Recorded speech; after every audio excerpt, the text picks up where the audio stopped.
Hello students, welcome back to our channel general studies with Anup K Verma. तो हम लोग जो है आज से इंडियन इकोनॉमी, ठीक है, इकोनॉमी के जितने भी इंपॉर्टेंट क्वेश्चंस बन सकते हैं हम उन सभी को कवर करेंगे, जो कि आपके इधर यूपीएससी और आपका स्टेट पीएससी, ठीक है, स्टेट पीएससी, ठीक है, और या फिर एसएससी या जितने भी वनडे एग्जाम्स हैं, आईसीआर, आपका यूपीपीएससी, यू उत्तराखंड के जो सब ऑर्डिनेट बोर्ड्स के एग्जाम्स होते हैं, या फिर कोई भी स्टेट के, किसी भी स्टेट के एग्जाम्स में जहाँ पर भी इकोनॉमी के रिलेटेड क्वेश्चंस आते हैं, या स्पेसिफिकली हम बात करें बैंकिंग सेक्टर में, ठीक है, तो वहाँ जहाँ पर भी क्वेश्चंस आएंगे उन सभी हम क्वेश्चंस को इस वीडियोस में प्रैक्टिस सेट में करने की कोशिश करेंगे, ठीक है। तो आज जो है हम प्रैक्टिस सेट 1 करेंगे। उसमें कुछ इंपॉर्टेंट क्वेश्चंस रहेंगे, लगभग 10 से 12 क्वेश्चंस रहेंगे। उन सभी को हम विद डिटेल आंसर्स के साथ सॉल्व आउट करेंगे, ठीक है। तो चलिए देखते हैं आज का जो हमारा पहला क्वेश्चन है। तो देखिए आज का जो हमारा पहला क्वेश्चन है वो क्या है। इन इंडिया, भारत के अंदर एम एस स्वामीनाथन, देखिए एम एस स्वामीनाथन जो है भारत के अंदर एक बहुत ज़्यादा इंपॉर्टेंट नाम है, जो कई एग्जाम्स में डायरेक्टली पूछा जाता है, इनसे रिलेटेड कई सारे फैक्ट्स, ठीक है। ये किस चीज़ के फादर कहा जाता है, तो ये कहे जाते हैं हरित क्रांति, ग्रीन रिवॉल्यूशन के ये जनक कहे जाते हैं भारत के अंदर, ठीक है। कौन? एम एस स्वामीनाथन ने, ठीक है। और ये कौन थे? ये एक ग्रेट जेनेटिक्स थे, ठीक है, जो जेनेटिक्स पर रिसर्च करते हैं, उस पर काम करते हैं, जीन्स पर, जेनेटिक्स पर, ये उन पर काम करते थे, एम एस स्वामीनाथन, ठीक है। और इन्होंने आपकी जो भारत के अंदर high yield variety of wheat, high yield variety of जो है वीट की, उसको इंट्रोड्यूस किया था भारत के अंदर, ठीक है। अब देखिए इनकी एक बुक है एम एस स्वामीनाथन की, the quest for the world without hunger, ठीक है। और इस बुक को रिलीज किया था प्रधानमंत्री नरेंद्र मोदी ने, ठीक है। और बुक का नाम है, बुक का नाम जरूर देख लीजिए, the quest for a world without hunger, ठीक है। तो ये है बुक का नाम। तो ये बुक का नाम जरूर ध्यान रखिएगा, मे बी आपको एग्जाम में देखने को मिल सकती है, ठीक है। चलिए ये तो बात हो गई ग्रीन रिवॉल्यूशन की, ठीक है। और इनका एक और उद्देश्य था इस ग्रीन रिवॉल्यूशन का, ग्रीन रिवॉल्यूशन का उद्देश्य था कि जो कंट्री को है सेल्फ रिलायंट बनाया जाए, मतलब जो भारत के अंदर जो प्रोडक्ट होगा, एग्रीकल्चर प्रोडक्ट जो ग्रेन्स होंगे, उनको उच्च क्वालिटी का और भारत की सभी लोगों के लिए पर्याप्त मात्रा में उसका उत्पादन किया जा सके, इस चीज़ को ध्यान में रखते हुए ये रिवॉल्यूशन आया था, ठीक है। हरित क्रांति इसे हिंदी में कहते हैं, और ग्रीन रिवॉल्यूशन इन इंग्लिश, ठीक है। अब देखिए ये तो हो गया इस पर्टिकुलर क्वेश्चन की बात। अब हम बात करें कुछ और, जैसे व्हाइट रिवॉल्यूशन है। तो व्हाइट रिवॉल्यूशन जो एक्चुअली किससे चीज़ से रिलेटेड है, ये है मिल्क से रिलेटेड। जो मिल्क का प्रोडक्शन है, ठीक है, दुग्ध क्रांति, उसे कहते हैं व्हाइट रिवॉल्यूशन, ठीक है। और यहाँ पर है येलो रिवॉल्यूशन। येलो रिवॉल्यूशन किस चीज़ से संबंधित है? एडिबल ऑयल, एडिबल ऑयल से, जो आपका घरों में खाद्य ऑयल होता है, जैसे सरसों का तेल, सनफ्लावर ऑयल, मूंगफली का तेल, इस तरह के जो ऑयल्स आप घरों में यूज़ करते हैं डोमेस्टिक पर्पज के लिए, वो आपका येलो रिवॉल्यूशन के अंतर्गत आता है। और रेड रिवॉल्यूशन में क्या आता है आपका? टोमेटो, टमाटर एंड मीट्स, जो मीट है आपका, मांस वगैरह होता है, मांस मच्छियाँ, वो और टमाटर, ये दोनों चीज़ के अंदर आती हैं आपके, ये जो आपका रेड रिवॉल्यूशन के अंतर्गत आती है, ठीक है। फिर हम बात करें इसमें कुछ और रिवॉल्यूशंस भी हैं, जैसे आपका पोटैटो के लिए, पोटैटो के लिए जो आलू है ना, इसके लिए कौन सा रिवॉल्यूशन हुआ? राउंड रिवॉल्यूशन, ठीक है। ब्लू रिवॉल्यूशन किसके लिए हुआ? ये हुआ फिश के लिए, मछली के लिए, ब्लू रिवॉल्यूशन।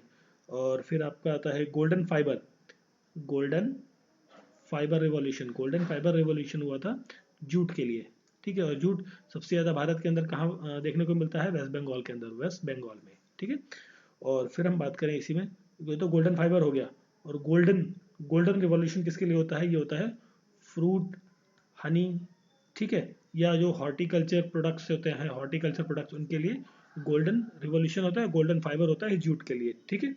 फिर इसी तरीके से गोल्डन के साथ होता है सिल्वर, सिल्वर रिवॉल्यूशन, ठीक है। सिल्वर रिवॉल्यूशन किसके लिए होता है? ये होता है एग के लिए, एग, ठीक है, या पॉटरी, जो आपका मुर्गी पालन वगैरह होता है, एग वगैरह, उनसे रिलेटेड जो चीज़ें हैं वो सिल्वर रिवॉल्यूशन के अंदर आती है। सिल्वर हो गया, और एक सिल्वर फाइबर भी होता है, सिल्वर फाइबर, ठीक है। जैसे गोल्डन फाइबर जूट के लिए था, सिल्वर फाइबर किसके लिए होगा? सिल्वर फाइबर होता है कॉटन के लिए, कॉटन, कॉटन के लिए, ठीक है। और कॉटन मैक्सिमम भारत के अंदर कहाँ देखने को मिलता है? कर्नाटक, महाराष्ट्र के जो साउथर्न आपका पेनिसुलर इंडिया है, उस एरियाज में आपको मैक्सिमम कॉटन का प्रोडक्शन देखने को मिलता है, ठीक है। तो जो क्वेश्चन था MS स्वामीनाथन किसके फादर कहलाते हैं? हरित क्रांति, ग्रीन रिवॉल्यूशन के। क्लियर? चलिए फिर नेक्स्ट क्वेश्चन है the market equilibrium. Just minute. हाँ, जो मार्केट इक्विलिब्रियम है, ठीक है, market equilibrium for a community is determined by, ठीक है, ये डिटरमाइन किया जाता है the balancing of force of demand and supply of the community कैसे हो, ठीक है। अब देखिए इसमें क्या होता है मार्केट इक्विलिब्रियम, ये जो टर्म है इसका मतलब ये हो गया कि भाई जैसे जितनी सप्लाई है उतनी ही डिमांड हो, डिमांड, ठीक है। तो ये क्या बनाता है? मार्केट इक्विलिब्रियम, ठीक है। एमई लिख दिया मैंने शॉर्ट में मार्केट इक्विलिब्रियम को, ठीक है। मान लीजिए मार्केट में आपको 10 पेन की ज़रूरत है, सप्लाई की आपने मार्केट में 10 पेन, ठीक है, और डिमांड कितनी है? 10 पेन की ही डिमांड है। तो क्या हो गया भाई, जितना सप्लाई किया, मतलब जितनी डिमांड थी उतना सप्लाई किया, तो क्या हुआ, मतलब जो प्रोड्यूस हुआ और जो कंज्यूम हुआ वो क्या हो गया? बराबर हो गया। तो कंडीशन आ गई मार्केट इक्विलिब्रियम की, ठीक है। ये होता है। इसमें एक और चीज़ होती है प्राइस इक्विलिब्रियम। प्राइस इक्विलिब्रियम का कॉन्सेप्ट आता है, तो उसमें क्या होता है कि जो प्राइस होता है गुड्स और सर्विसेज का, ठीक है, जो होता है प्राइस किसका? प्राइस होता है गुड्स एंड सर्विसेज जो होती हैं, ठीक है। व्हेन डिमांड और सप्लाई, जब डिमांड जैसे डिमांड जितनी हो उसमें से माइनस कर दिया जाए सप्लाई को, तो वो क्या होता है? प्राइस इक्विलिब्रियम रहता है आपका, ठीक है। क्लियर? तो जो क्वेश्चन था आपका मार्केट इक्विलिब्रियम कमोडिटी का, वो क्या किसके द्वारा डिफाइन किया जाता है? बैलेंसिंग के द्वारा। किसको बैलेंस करना है आपको? डिमांड और सप्लाई को, किसी कमोडिटी। कमोडिटी का मतलब होता है कोई आइटम, मतलब कोई आइटम जो है आप मार्केट में लॉन्च कर रहे हैं, उसकी जो सप्लाई हो रही है, उसकी डिमांड हो रही है, उसको बैलेंस करना है, ठीक है। वो क्या कहलाता है आपका? Market equilibrium. क्लियर? चलिए फिर नेक्स्ट क्वेश्चन देखते हैं। Which of the following is not considered as a farm mechanisation? Mechanisation मतलब होता है कि machinery, use of machinery, use of machinery power, machinery, ठीक है, यूज ऑफ मशीनरी पावर, ठीक है। तो अब कौन सा एग्जांपल नहीं है, है ना? देखिए ट्रैक्टर्स डेफिनेटली मशीन है एक तरीके की, जिससे आप खेती वगैरह करते हैं, प्लगिंग करते हैं, ठीक है, और भी डिफरेंट डिफरेंट यूज़ किए जाते हैं इससे, ठीक है। इलेक्ट्रिकल पंप्स, मतलब इससे आप पानी वगैरह निकालते हैं, वो शोइंग इरिगेशन, ये सब काम होता है आपका, ठीक है। स्प्रिंकलर सिस्टम, ये भी आपका इरिगेशन का एक मेथड है, ठीक। तो ये सब क्या है? टेक्नोलॉजी बेस्ड है ये। मकनाइजेशन के अंदर आते हैं डिवाइसेस। जो बुलक कार्ड है, बैलगाड़ी है ना, वो क्या है? डिवाइस नहीं होता है। ये एक क्या है? ये एक डोमेस्टिक एक ट्रांसपोर्ट मेथड कह लीजिए आप, या आप गुड्स को ट्रांसपोर्ट करने के लिए बेसिकली मेथड है, बट ये कोई मैकेनाइज नहीं है, इसमें कोई मशीनरी यूज नहीं की गई है, ठीक है। तो क्वेश्चन का करेक्ट आंसर है option number A, bullock card. चलिए फिर देखते हैं नेक्स्ट क्वेश्चन। नेक्स्ट क्वेश्चन है हमारा कि फाइनेंस सेक्रेटरी ऑफ इंडिया, जो भारत के फाइनेंस सेक्रेटरी हैं, उनका सिग्नेचर किस करेंसी नोट के ऊपर रहता है? 1 रुपये, 2 रुपये, 2000, या जो आजकल नया 10 रुपये का नोट आया है उस पर, ठीक है। तो जो फाइनेंस सेक्रेटरी हैं उनका सिग्नेचर रहता है 1 रुपये के नोट पे। जो 1 रुपये का नोट होगा, नॉट अ कॉइन, ये हम नोट की बात कर रहे हैं, जो पेपर नोट होता है उसकी बात कर रहे हैं, ठीक है। उस पर सिग्नेचर किसका रहता है? फाइनेंस सेक्रेटरी का। बाकी जो 2 रुपये, 2000, या आपका 10 रुपये, 50 रुपये, 20, आपका 100, 500, ठीक है, या 200, जितने भी करेंसी नोट्स हैं एक्सेप्ट 1 रुपी नोट, उन सभी पर किसका सिग्नेचर रहता है? गवर्नर ऑफ, किसका? गवर्नर ऑफ आरबीआई, जो रिजर्व बैंक ऑफ इंडिया है उसके जो गवर्नर हैं उनका सिग्नेचर रहता है, ठीक है। अब देखिए ये जो आपका 1 रुपी नोट है, ठीक है, ये रहता है आपका legal tender as provided in the coinage act. Coinage act आया था कब? 2011 के अंदर, ठीक है। उसके तहत ये साइन किए जाते हैं, ठीक। अब हम बात करें नोट की, तो जो नोट है देखिए जनरली इस तरीके का रेक्टेंगुलर शेप में होता है। तो इसका जो साइज होता है ये होता है 9.7 सेंटीमीटर, और ये होता है 6.3 सेंटीमीटर। तो मतलब अगर जो हम बात करें 9.7 इंटू 6.3 सेंटीमीटर का जो ये है 1 रुपी नोट का साइज रहता है, ठीक है। और ये रेक्टेंगुलर शेप में आपका देखने को मिलता है। क्लियर? चलिए फिर हम बात करते हैं नेक्स्ट क्वेश्चन की। Which price is declared as by the government every year before sowing season? मतलब जब कोई भी फसल बोई जाती है, ठीक है, उससे पहले सरकार के द्वारा किस चीज़ के बारे में, to provide incentive of the farmer to raise the product of the crop. मतलब कोई भी फसल उगाई जा रही है या बोई जा रही है, मान लीजिए जो आपका पैडी है, धान है ना, धान बोया जा रहा है, ठीक है।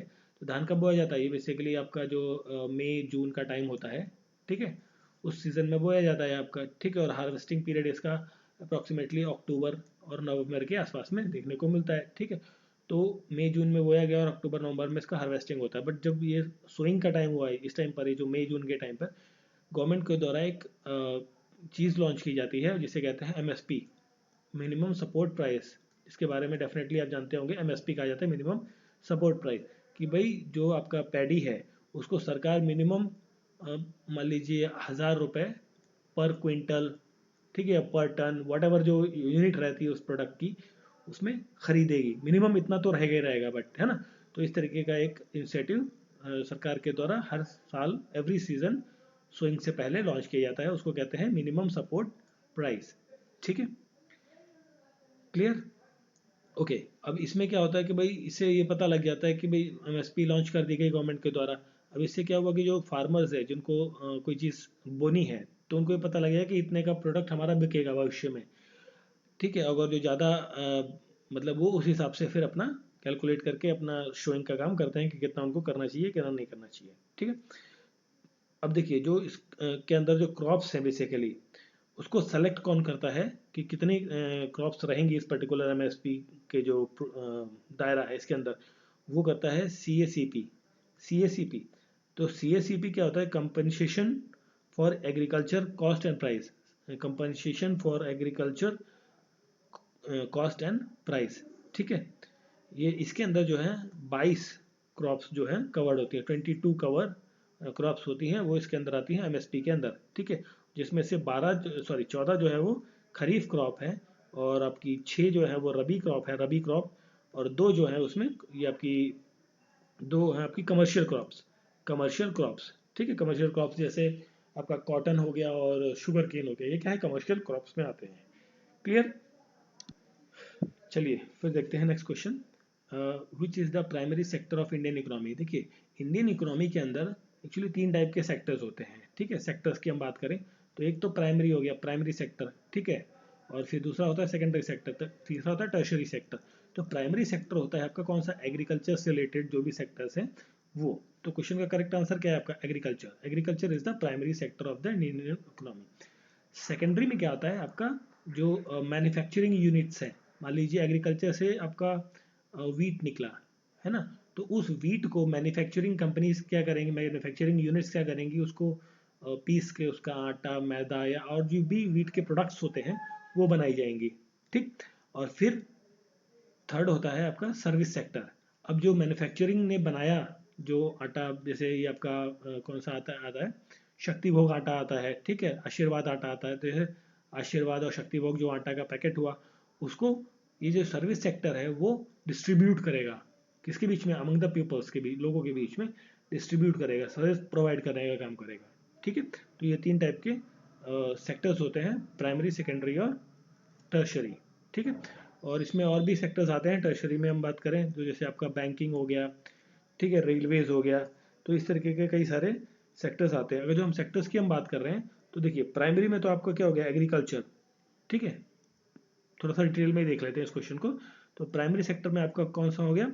एग्रीकल्चर हो गया, एग्रीकल्चर हो गया, माइनिंग हो गया, माइनिंग, फिशरी, फॉरेस्ट्री, ठीक है, और डेयरी प्रोडक्ट्स से रिलेटेड जो है, ये सारे क्या एग्जांपल्स हैं किसके? प्राइमरी सेक्टर के। और हम बात कर रहे हैं फिर सेकेंडरी सेक्टर में, तो सेकेंडरी सेक्टर में क्या? मैन्युफैक्चरिंग, ठीक है, एंड क्वेरिंग। आपका मेटलर्जी हो गया, इसमें मैन्युफैक्चरिंग हो गया, गैस हो गया, इलेक्ट्रिसिटी हो गया, इसमें क्या है? सारी मैन्युफैक्चरिंग चीज़ें हो रही हैं। और थर्ड वाला जो पार्ट है आपका टर्शरी, इसमें क्या होता है? ट्रांसपोर्ट होता है बेसिकली, है ना, जो ये आपका प्रोडक्ट बना उसको ट्रांसपोर्ट करेगा one point two another point, transport हो गया। इसमें वाटर सप्लाई हो गया, वाटर सप्लाई वगैरह, ठीक है, फिर ट्रक, ट्रेन, बस, bullock carts, insurance, finance, bank, ठीक है, एजुकेशन, ये सब क्या है? टर्शरी सेक्टर में आते हैं। क्लियर। तो क्वेश्चन का प्राइमरी सेक्टर का क्वेश्चन था कि इंडियन इकोनॉमी में कौन सा है, वो क्या है आपका?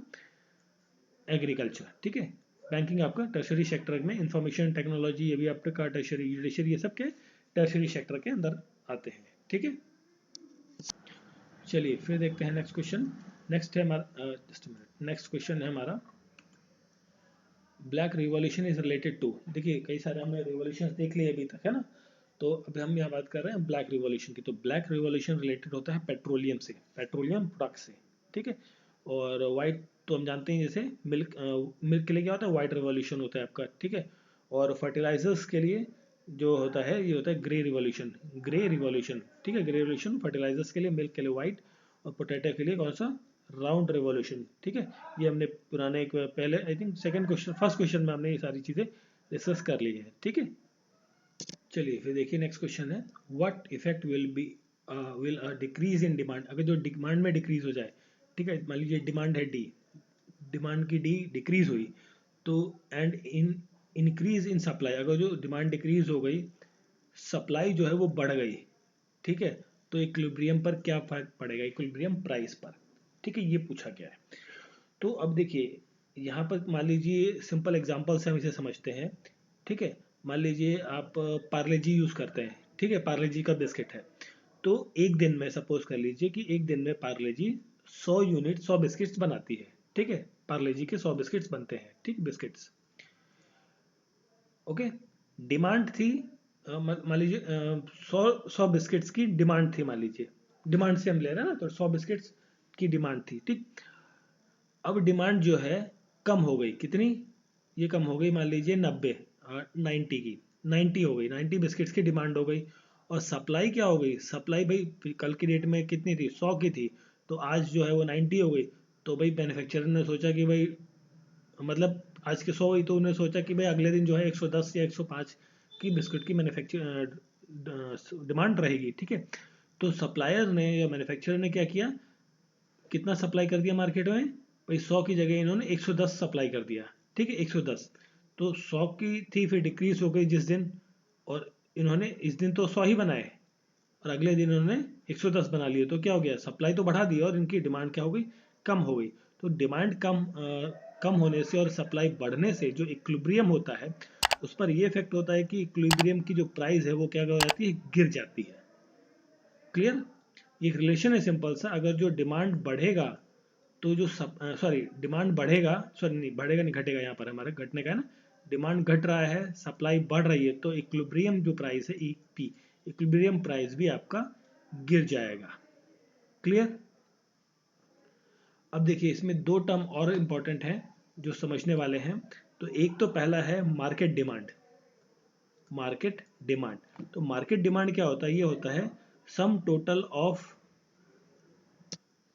देखिए मार्केट डिमांड क्या होता है, मार्केट डिमांड होती है कि स्पेसिफिक अमाउंट ऑफ प्रोडक्ट्स की जो कोई एक स्पेसिफिक अमाउंट ऑफ प्रोडक्ट जो कि कंज्यूमर जो है वो एबल रहे कि उसको अफोर्ड कर सकता है, उसको बाई कर सकता है एक particular given amount of price पर, ठीक है। मतलब कोई प्रोडक्ट है, प्रोडक्ट एक्स है, उसको कंज्यूमर जो है वो एक रिजनेबल रेट पर, पर्टिकुलर रेट पर उसको खरीद सकता है, अफोर्ड कर सकता है, ठीक है, उस प्रोडक्ट को या सर्विस को, वो क्या कहलाती है, आपकी मार्केट डिमांड। क्लियर, ठीक है। और दूसरा क्या था, मार्केट सप्लाई, ठीक। मार्केट सप्लाई क्या होती है, ये वो टोटल अमाउंट ऑफ आइटम्स होती है प्रोड्यूसर के द्वारा, are willing, producers are willing and able to sell, ठीक है। भाई देखिए मार्केट डिमांड क्या हुई, वो चीज़ें या वो आइटम्स जो एक बायर जो है, खरीदार खरीद सकता है, एबल है, कैपेबल है एक पर्टिकुलर प्राइस ऑफ रेट पर खरीदने में, ठीक है। और मार्केट सप्लाई वो चीज़ होती है कि जो टोटल अमाउंट ऑफ आइटम्स जितने प्रोड्यूस किए किसी एक मैन्युफैक्चरर ने, ठीक है, वो चाहता है कि वो उनको बेचे और बेच सकता है एट डिफरेंट प्राइजेस पे। मान लीजिए कोई प्रोडक्ट तो उसने 10 रुपये में बेचा, कोई प्रोडक्ट 5 रुपये में बेचा, तो इस तरीके का जो सप्लाई करने का चेन है ताकि उसका भी प्रॉफिट और जो उसका एक्सपेंस हुआ है उनको भी मेंटेन कर सके वो। तो इस तरीके के जो प्रोडक्ट होते हैं, मतलब चीज़ें होती है, वो क्या कहलाती है आपकी मार्केट सप्लाई, और दूसरा मार्केट डिमांड, ठीक है। तो क्वेश्चन का जो करेक्ट आंसर है option number A, equilibrium price will fall. चलिए फिर देखते हैं नेक्स्ट क्वेश्चन। नेक्स्ट क्वेश्चन है हमारा, agriculture is a technique of scientific reading of which of the specialised design wooden box, ठीक है। अब देखिए स्पेशलाइज्ड डिजाइन वुडन बॉक्स की बात कर रहा है, मतलब ये बात कर रहा है हनी बीज की, ठीक है। तो जो एग्रीकल्चर एक टेक्निक है जिसमें क्या मधुमक्खियों को पाला जाता है, जिसमें एक वुडन बॉक्स होता है, आपने देखा होगा, इस तरीके का एक बॉक्स होता है, ठीक है, इस तरीके से आपका बॉक्स होता है, इसमें ऊपर नेट्स होती हैं, साइड में जाली सी होती है, ठीक है, जहाँ पर ये छत्ता लगता है, मधुमक्खियाँ होती हैं, तो जिससे क्या है हनी मिलता है, ठीक है हमें। तो हनी बीज की जो एग्रीकल्चर करने का जो तरीका है उसको वुडन बॉक्स के फॉर्मेट में यूज़ किया जाता है। तो ये है करेक्ट आंसर इस पर्टिकुलर क्वेश्चन का, ठीक है। और जिसके अंदर एसेंशियल जो चैनल्स हैं या एलिमेंट्स हैं इस पर्टिकुलर फील्ड ऑफ एग्रीकल्चर के हनी बीज के, वो हैं आपका, एक तो होता है आपका स्मोकर, ठीक है, स्मोकर, स्मोकर। भाई देखिए, मधुमक्खियों के पास जा रहे तो ऐसे तो जा नहीं सकते, आपको थोड़ा सा स्मोक वहाँ पर फैलाना पड़ेगा ताकि जो मधुमक्खियाँ थोड़ा सा दूर हो जाएं, ताकि आप हनी को इजीली एक्सट्रैक्ट कर सके। तो एक स्मोकर की आपको ज़रूरत है। सेफ्टी ड्रेस, सेफ्टी ड्रेस जो है वो चाहिए होती है आपकी, ठीक है। मूवेबल आपका हिम्स होते हैं, हनी एक्सट्रैक्टर होता है, लाइव टूल्स होते हैं, इस तरीके से कई सारी चीज़ें आपको इक्विपमेंट्स चाहिए होते हैं, ठीक है, एलिमेंट्स चाहिए होते हैं इस चीज़ के लिए, ठीक है। और इसके लिए जो, ठीक है, और यहाँ पर एक नाम दिया हुआ है, क्लियर। इतनी बातें आपको क्लियर हो गई होंगी। उसके बाद फिर हम देखते हैं silk worm. Silk, sorry not silk worm, एक होता है जो आपका, ठीक है, सिल्क वॉर्म जो नाम दिया हुआ है, तो एक वर्ड होता है सेरीकल्चर, सीरीकल्चर, ठीक है, सीरीकल्चर नाम ध्यान रखिएगा। इसमें क्या होता है कि सिल्क वॉर्म से एक रॉ सिल्क प्रोड्यूस किया जाता है, लिया जाता है, ठीक है। जो सिल्क वॉर्म होता है, वॉर्म, उससे क्या लिया जाता है, रॉ सिल्क, रॉ सिल्क उससे एक्सट्रैक्ट किया जाता है। उस मेथड को क्या कहते हैं, सीरी कल्चर कहा जाता है, ठीक है। टर्माइट्स आपका दीमक होता है, दीमक, टर्माइट्स, क्लियर। चलिए फिर देखते हैं next question. The shortest national highway with in Rajasthan territory, जो राजस्थान टेरिटरी है उसके अंतर्गत सबसे छोटा हाईवे कौन सा वाला है, ठीक है, ये पूछा गया है। तो जो राजस्थान के अंदर सबसे छोटा हाईवे है वो है 71B, NH 71B, ठीक है। ये जस्ट मात्र 5 किलोमीटर की लेंथ का है, ठीक है, मात्र 5 किलोमीटर की लेंथ का है NH 71B, क्लियर, ठीक है। और यहीं पर ही राजस्थान के अंदर ही एक NH 15 है, NH 15 नेशनल हाईवे 15, जो कि है 878.3 किलोमीटर का, ठीक है। ये सबसे लंबा नेशनल हाईवे है राजस्थान के अंदर, और ये सबसे छोटा 71B, क्लियर। चलिए फिर देखते हैं next question. Which is the first Indian to hit the Indian company, Bharat की कौन सी पहली भारतीय कंपनी है जिसने 10 लाख करोड़ का जो मार्क है इन मार्केट कैपिटलाइजेशन के अंदर, उसको हिट किया है, मतलब एक उसको अचीव किया है, बेसिकली ये पूछा गया है, ठीक है। तो इसको अचीव किया है रिलायंस इंडस्ट्रीज ने। किसने, रिलायंस इंडस्ट्रीज ने। ये भारत की पहली कंपनी है जिसने 10 लाख करोड़ का जो मार्केट कैपिटलाइजेशन है उसको हिट किया है, ठीक है। और सेकंड नंबर पर इसके बाद TCS आती है।